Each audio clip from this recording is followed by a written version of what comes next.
श्री राम जय राम जय जय राम, श्री राम जय राम जय जय राम, श्री राम जय राम जय जय राम, श्री राम जय राम जय जय राम, श्री राम जय राम जय जय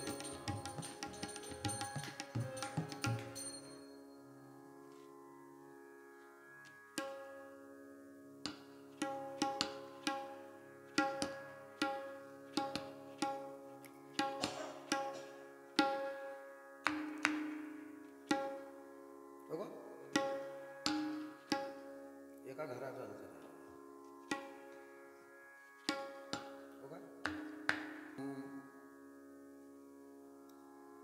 अथ व्यवस्थितान् दृष्ट्वा धार्तराष्ट्रान् कपिध्वज प्रवृत्ते शस्त्रसम्पाते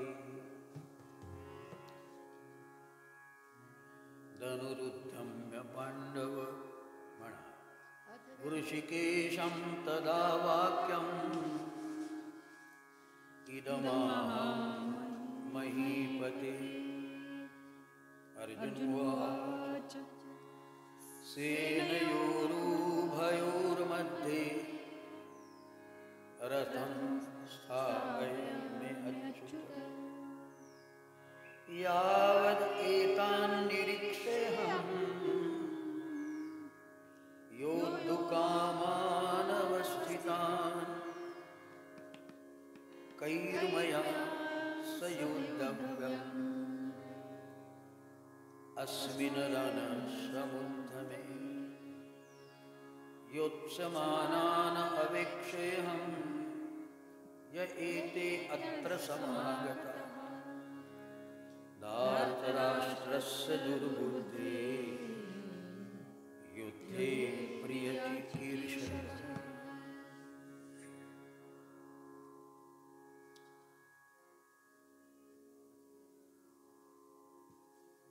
श्रीमद् भगवद गीता का आरंभ महाभारतीय घटना में साधक अपनी साधना का उत्कर्ष कैसे कर सकता है, इसका उदाहरण है. इस कुरुक्षेत्र में, इस कर्म क्षेत्र में, अर्थात इस मानव शरीर में एक और कौरव सेना है, अर्थात दुष्प्रवृत्ति है, तो दूसरी ओर सत्प्रवृत्ति वाली भी. किंतु समाज में ऐसा लगता है कि कलिकाल बहुत आ गया, कलुषितता बहुत बढ़ गई,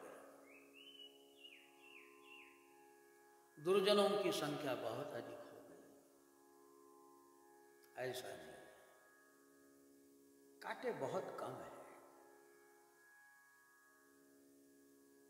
गंदगी बहुत कम है, सड़ान बहुत कम है. आज भी यदि वर्तमान में हम देखें तो बहुत सत्कर्म हो रहा है, कथाएं हो रही, साधु संत अपना जप तप कर पा रहे हैं. श्रद्धा लोगों के मन में भले ही भयवश क्यों न हो, किंतु भगवान को मानने लगे हैं. भगवान की ओर जैसे भी हो रुझान है. ऐसे बहुत कम है कि जो कहते हम भगवान मंदिर फला ठिका नहीं मानते, किंतु मानने वालों की संख्या अधिक है. बावजूद भी जो सकारार्थी परिणाम हम सबके मध्य में होना चाहिए वह प्राप्त नहीं होता. तो वजह क्या है? यही श्रीमद् भगवद गीता का ये प्रस्तावना परक अध्याय बता रहा. देखो घटना क्या है. कौरवों की सेना भीष्म के द्वारा रक्षित है और पांडवी सेना अर्जुन, भीम, कृष्ण के द्वारा संरक्षित है ना। तो हमने कल देखा शंख बजाया कौरव सेना में। किसने बजाया? सिर्फ भीष्म ने बजाया। क्यों बजाया? बड़े हर्षित हो गए, क्योंकि राजा दुर्योधन ने स्तुति कर दी। तो हर्षित होकर तस् संजनयन हर्षम कुरु वृद्ध पितामह, और सिंहनाद करते हुए सिंहनादम विनोद्यश्चे शंखान दद्मो प्रताप हुआ। कौरव की ओर से सेना मात्र एक ने ही शंख बजाया, किंतु पांडवों की ओर से सबके नाम इतने गिनाए गए। कौरवों की ओर से किसने शंख बजाया? एक का ही नाम है। और पांडवों की ओर से सेना में सबसे पहले तो कृष्ण और अर्जुन ने आरंभ किया। ततः श्वेते हयेर युक्ते महति संदने स्थितौ और माधवः पांडवश्चैव दिव्यो शंको प्रदद्मतु। फिर पांचजन्य ऋषिकेश ने, धनंजय ने देवदत्त बजाया, पौंड्रम नामक शंख भीम ने बजाया, अनंत विजय नामक युधिष्ठिर ने बजाया, नकुल से सहदेव ने भी सुघोष और मणिपुष्पक नामक शंख बजाया। यहाँ तक कि सात्यकी सब आदि जितने भी महारथी थे सब ने अपने अपने शंख बजाए। क्या घटना कहती है? कौरव सेना में एक ही शंख बजा, किंतु पांडव सेना में इतने शंख बजे कि उसका परिणाम यह हुआ, तत शंखाश्च भैर्यश्च पणवानक गोमुखा सहसैवाभ्यहन्यन्त स शब्दस्तु बोलो अभा। और फिर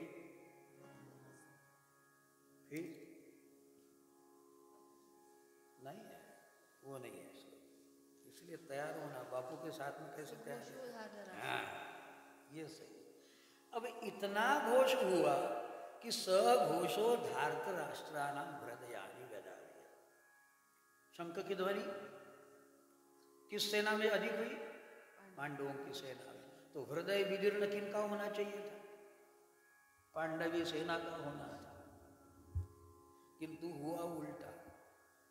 कौरव सेना का हृदय विदीर्ण होने लगा।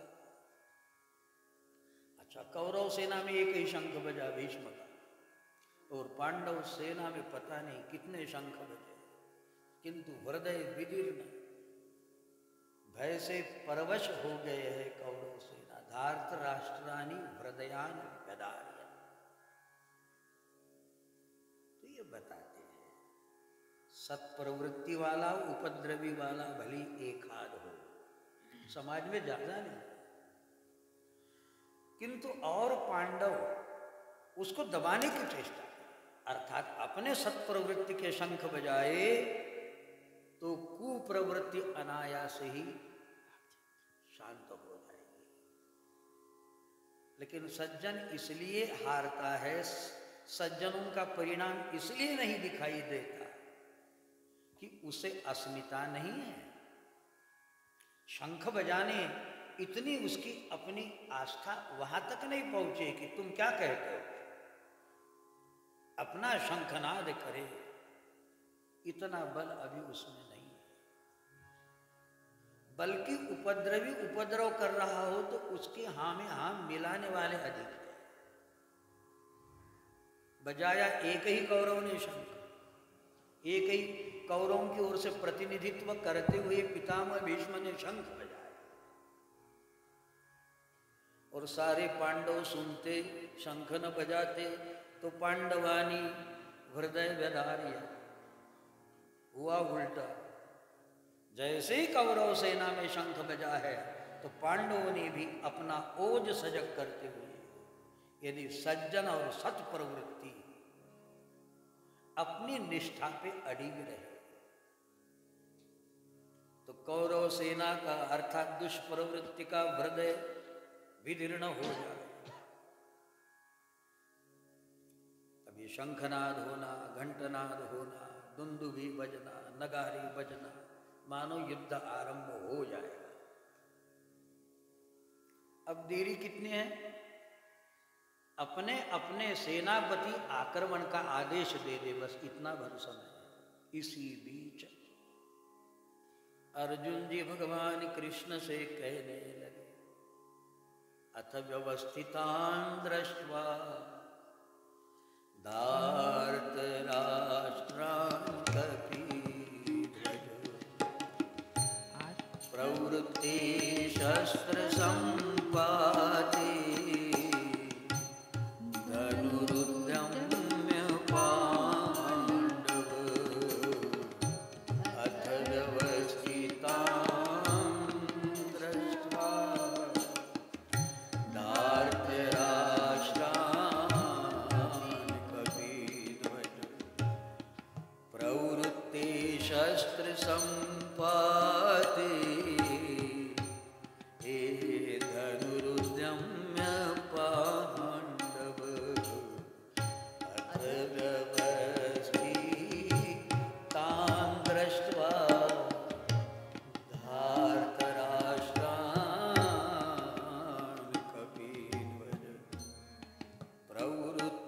शस्त्र संपाते धनुरुद्यम्य पाण्डव अथ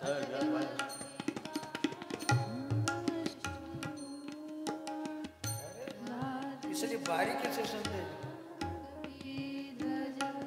जुनी चाल झाली, आज बदलली, इसलिए बारीक सुनते। शस्त्र संपाते धनुरुद्यम्य पाण्डव ऋषिकेशं तदा वाक्यम् इदमाह महीपते।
सबने शंख बजा लिए तो अर्जुन ने भगवान कृष्ण की ओर देखा। देखो भगवान सर्वसमर्थ है, किंतु भक्ति की महिमा है कि श्री भगवान पांडव पक्ष में सेवादार बनकर, सारथी बनकर, अपने भक्त की रक्षा के लिए भगवान खबर नहीं क्या क्या बनने के लिए तैयार है। यही तो पांडवी सेना की विशेषता है, सत्प्रवृत्ति की विशेषता है।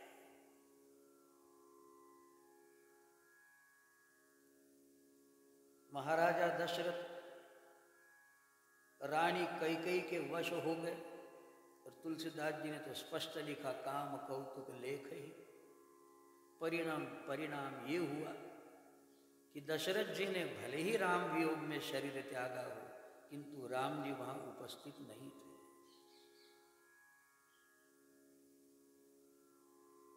मुखाग्नि देने के लिए भी राम जी उपस्थित नहीं थे,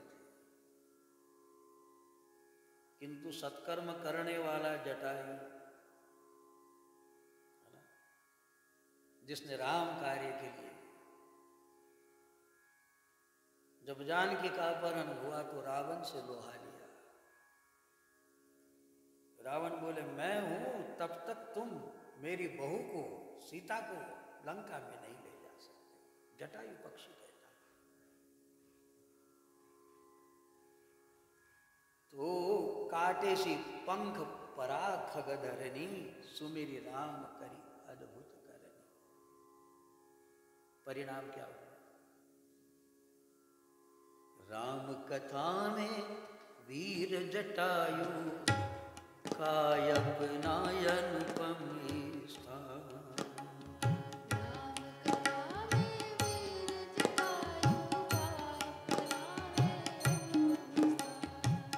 राम कथा में वीर जटायु, का अपना अनुपम स्थान।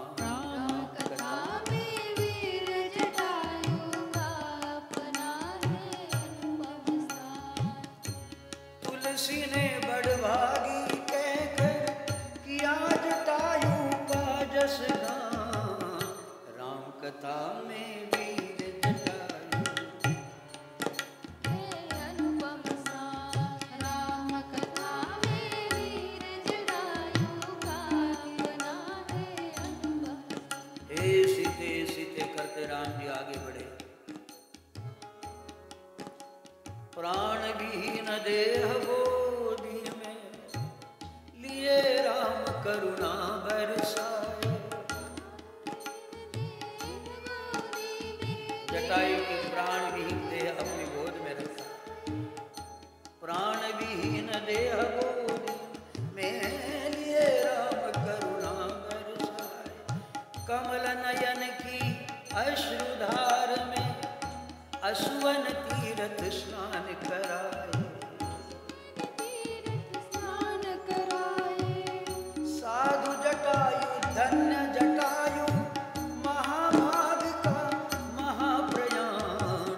राम कथा में वीर जटायु, का अपना अनुपम स्थान। राम कथा में वीर जटायु का अपना है अनुपम स्थान।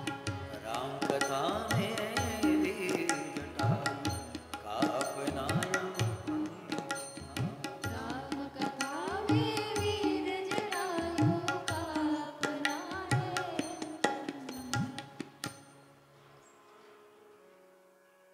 अनुपम स्थान जटायु का प्राप्त है। मात्र राम का भजन करता था और राम कार्य के लिए अपने प्राण की आहुति प्रदान कर दी। तो जो सौभाग्य महाराजा दशरथ को, पिता दशरथ को प्राप्त न हुआ,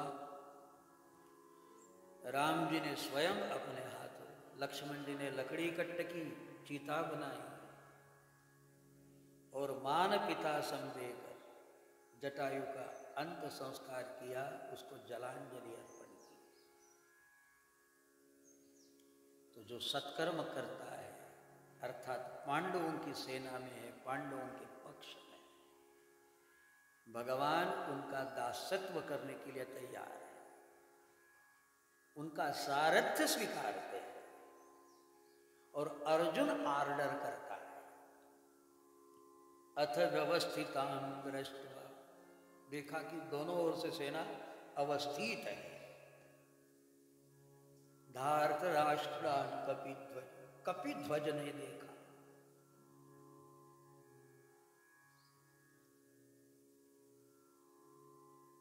अब यहां जो कपिध्वज है,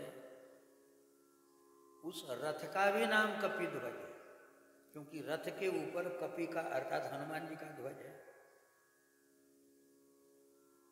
रामावतार में तो हनुमान जी असंग रूप से साथ में थी ही,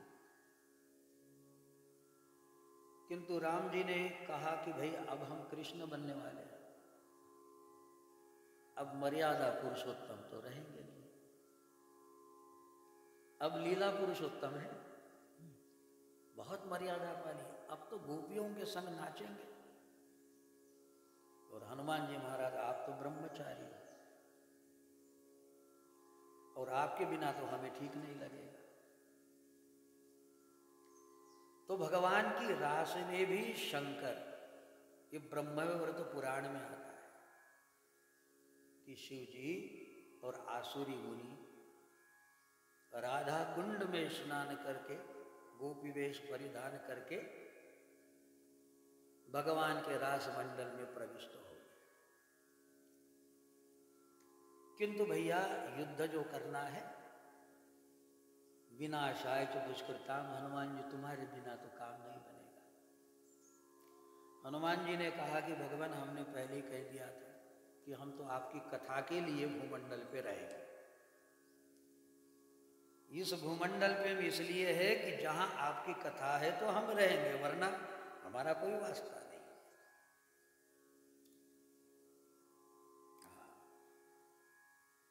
जो जन राम कथा सत्संगी, पूज्य राजेश्वरानंद जी की कविता।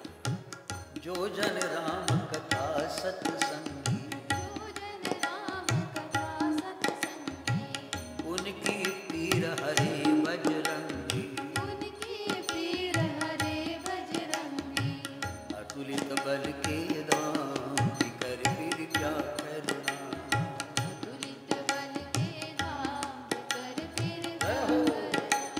सिर पर सीताराम कर फिर क्या करना।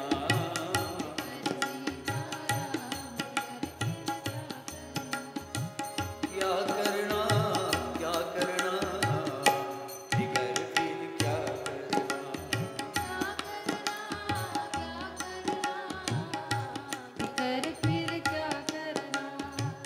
तो इस तरह जो जन राम कथा सत्संगी, तीन की पीर हरे बजरंगी। हनुमान जी से, हनुमान जी बोले हमने आपसे कहा कि हम इस धराधाम पे रहेंगे और इसलिए रहेंगे कि आपकी जहाँ जहाँ कथा हो वहाँ पे हमारी उपस्थिति और कथा सुनेंगे। यत्र यत्र रघुनाथ कीर्तनम तत्र तत्र कृतमस्तकांजलि, बाष्पवारि परिपूर्णलोचनम मारुतिम नमत राक्षसांतकम। यत्र यत्र, जहाँ जहाँ भी आपका कीर्तन होगा, तत्र तत्र कृतमस्तकांजलि, अपनी अंजलि बांधे हुआ मैं खड़ा रहूंगा और नयनों में आंसू होंगे। बाष्पवारि परिपूर्ण लोचन, और आपकी कथा का आनंद। तो राम जी ने कहा भाई युद्ध में कथा कैसे हो सकती है? तो कहा कि आपने युद्ध में भी तो कथा की ना, धर्म रथ का वर्णन कराया ना विभीषण के प्रति, यहां भी कुछ करो तो हम आ जाएंगे। तो मानो राम जी ने वचन दिया कि चलो तुम्हारे बिना तो युद्ध संभव नहीं है, इसलिए तुम्हें आना पड़ेगा, हम कथा करेंगे। तो अथ व्यवस्थितान दृष्ट्वा, देखा कि सारा व्यवस्थित है, अवस्थित है, दोनों ओर से सेना, पूरे भारत राष्ट्रान कौरव सेना अवस्थित है। ऐसा किसने देखा? कपिध्वज ने देखा। कपिध्वज ने अर्थात अर्जुन ने, यानी कपि की याद की। कपिध्वज, और कपि इसलिए बैठे हैं ऊपर, ध्वज पे बैठे हैं। वो जो रथ है ना, रथ के ऊपर में हनुमान जी महाराज विराजे, किस लिए बैठे? कथा सुनेंगे। अब कथा सुनेंगे तो पहले भूमिका तो चाहिए, तो भूमिका बननी शुरू होगी। इसलिए कपिध्वज को निमंत्रण दिया है, हनुमान जी महाराज पधारो, कथा शुरू होने वाली है। कथा आरंभ होते है, सुनो वीर हनुमान, चलो आओ पधारो, इसलिए कपिध्वज का नाम दिया। और प्रवृत्ति शस्त्र संपाते धनुरुद्यम्य पांडव। अब शस्त्र प्रारंभ हो, इसी बीच ऋषिकेश से, ऋषि माने वृश्चिक माने इंद्रिया, वृश्चिक माने इंद्रिया, और इंद्रियों के स्वामी जो भगवान कृष्ण हैं, तो उनके प्रति इदम आह वाक्यम महीपते, तो वाक्य बोलने लगे। क्या बोला? अर्जुन उवाच, हे कृष्ण, ऑर्डर फरमा रहा, हे कृष्ण, सेनयोरुभयोर्मध्ये, उभयोर सेन, दोनों सेना के मध्य में, रथम स्थापयामि अच्युत, चलो घोड़ों को ऑर्डर दो। शायद भगवान कृष्ण ने कहा किस लिए जाना है भाई? तो कहा यावद एतान निरीक्षेह, तब तक मैं इन सबको देख लूं, योद्धु कामान अवस्थिता, कौन कौन युद्ध के लिए राजी है या ऐसे ही आए हुए हैं, हम देखेंगे। और कैर्मया से योद्धव्य, सबसे पहले मुझे किसके साथ लड़ना है, तनिक मैं अपने योद्धाओं का चयन कर लूं। कैर्मया से योद्धव्य अस्मिन रण समुद्र में, इस रण के मध्य में मैं देख लूं मेरे अपने प्रतिस्पर्धी को, और यह भी देखना है कि योत्स्यमानान अवेक्षेय एते अत्र समागता, और धार्त राष्ट्रस्य दुर्बुद्धि, पता नहीं धार्त राष्ट्रस्य माने दुर्योधन को बड़ा दुष्ट बुद्धि है, क्या युद्ध की उसको सूझी है, लेकिन फिर भी हम तो मजा चखाएंगे। तो देखे तो भगवान चलिए रथ को आगे बढ़ा, और जैसे ही आज्ञा हुई, संजय उवाच एवमुक्तो ऋषिकेश गुडाकेशेन भारत, सेनयोरुभयोर्मध्ये स्थापयित्वा रथोत्तमम्।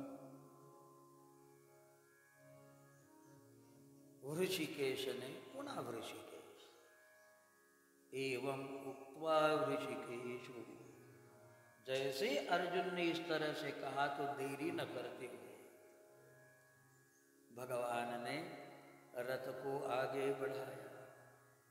देखो पांडव सेना का, भक्त सेना का ये आनंद है, स्वयं भगवान भक्त के वशीभूत होकर और आगे बढ़ गए। अब कथा का आरंभ कैसे हो भगवान सोचने लगे, तो भगवान ने चुप रहना था, लेकिन भगवान एवं मुक्तवा आगे बोल गए। क्या बोल गए?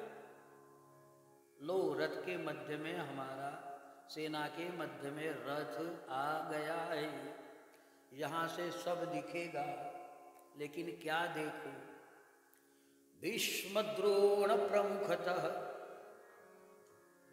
मुख्य रूप से भीष्म और द्रोण तुम्हारे सामने खड़े हैं, सर्वेशां च महीक्षितां, और सभी जो बड़े बड़े राजा हैं, देखो यहां से, उवाच पार्थ पश्यतां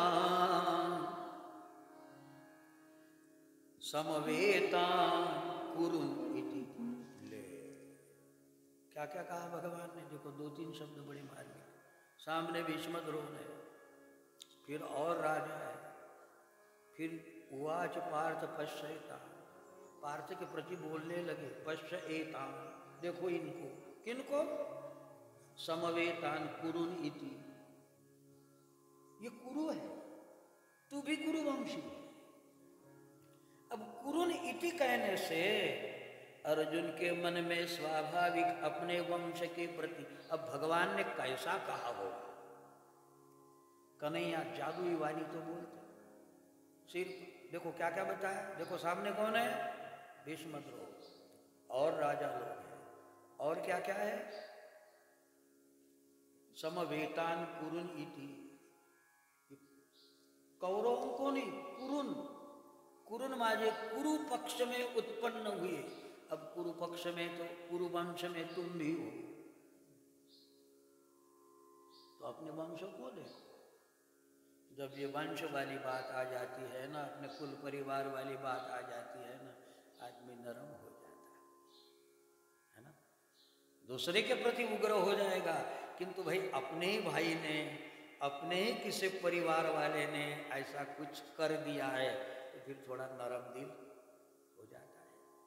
अब ये नरम दिल, क्योंकि कथा कैसे प्रारंभ हो, तो अर्जुन का विषाद हो तब तो कथा प्रारंभ हो, और ऊपर हनुमान जी कपिध्वज बैठे हुए, वचन जो दिया है कि कथा के लिए चलना है तुम्हें, हम कथा सुनाएंगे।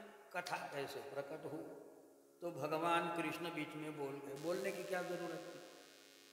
अर्जुन ने कहा कि दोनों सेना के मध्य में खड़ा कर दो, हमको दोनों ओर से देखना है, किन के साथ लड़ना है। और धार पर आश्वस्त दुर्बुद्धे, दुर्बुद्धि तक कह दिया, ये दुर्बुद्धि लोग हैं, उनके साथ में मुझे लड़ना, चलो दोनों सेना के मध्य में खड़ा करो।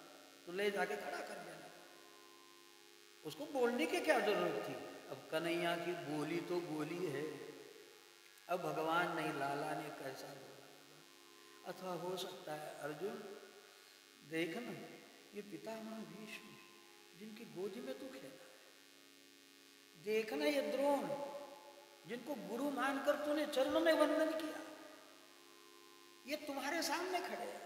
भीष्म, द्रोण प्रमुख, ये सब राजा लोग जिनके कई कई मंगल कार्य में तुम लोग गले लगा कर मिले।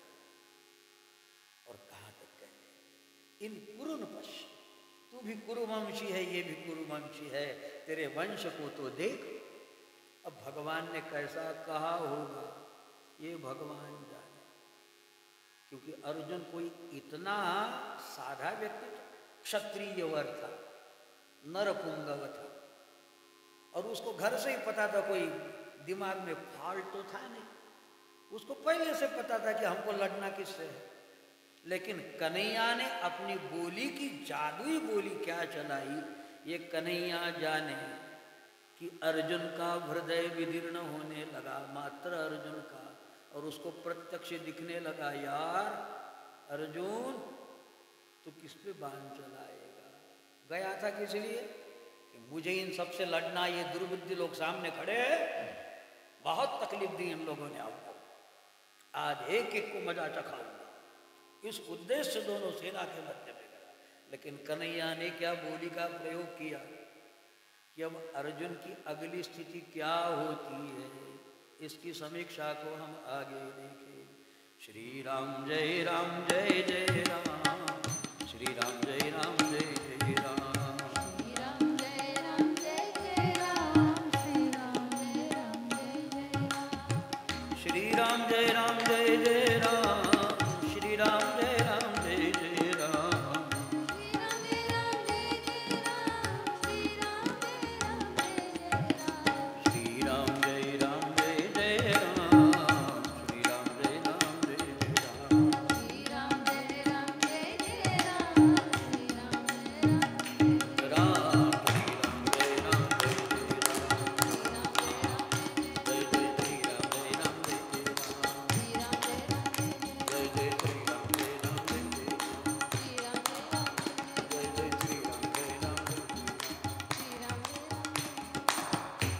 जानकीनाथ भगवान की, श्री हनुमान जी महाराज, श्री भगवद गीता की, नर्मदा मैया की, नमः पार्वती पतये हर हर महादेव।